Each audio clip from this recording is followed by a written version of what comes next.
I remember as a kid, 8, 9 years old, drawing up restaurants. You know, kids were playing G.I. Joes. I'm designing kitchens and restaurants and things. So it was really in my blood all my life. I'm third generation chef, so it started at birth.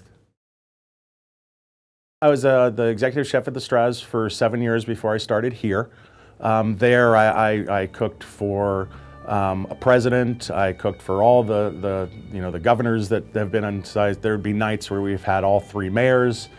I also cooked for Anthony Bourdain and got a chance to work with them. At the Straz Center, I was the typical chef. The typical what you see Chef Ramsay on TV. The screaming, the throwing things because of the stress level, the difference that's there. When you're doing, 6 different restaurants and you have all these things going on and you're using mushrooms that are $145 a pound, frog wow, these different things, the stress level is so high.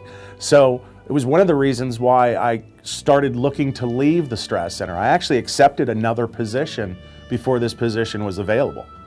And then as soon as I heard this, I called the other ones back. I hadn't even talked to Mandy yet and called them and said, I'm not taking the position, there's another position I want.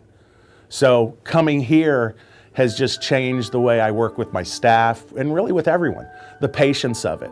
My guys, mess up and they burn, an entire pot of pasta. Well, these guys don't know how to cook pasta. We're teaching them how to cook pasta. So it is really, I hate to say softened me, but it really has. It's kind of changed the way that I deal with people.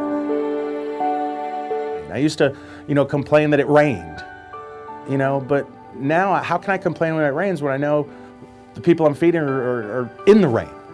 I hear some of our guests say, or volunteers, try to stay dry.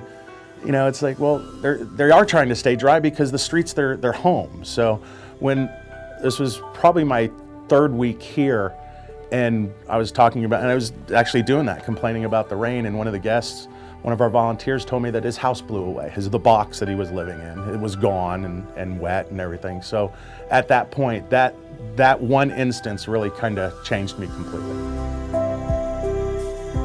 It made me realize there's no real face to hunger, okay?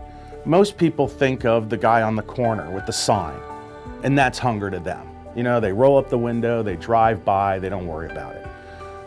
It's really not that. It's the family. It's the guy that works 5 days a week, is busting his butt to make it, but he can't pay the bills to take care of the family. He can't buy the things. So doing that and be able to provide, an extra meal to somebody, I think it has more impact for that dollar to our guests, because I can take that and provide a complete meal for a guest, or $2, and we're doing, the full value and everything that they're getting here, plus the camaraderie and the dignity and everything else we provide beyond the food. And anybody that walks in here, anybody that volunteers, anybody that comes through the door here, you show up, you're gonna see it. You're gonna see it on the faces. You're gonna see it when we feed ice cream on Fridays and the kids got it dripping off their chins. I mean, you're gonna see what the dollar provides somebody.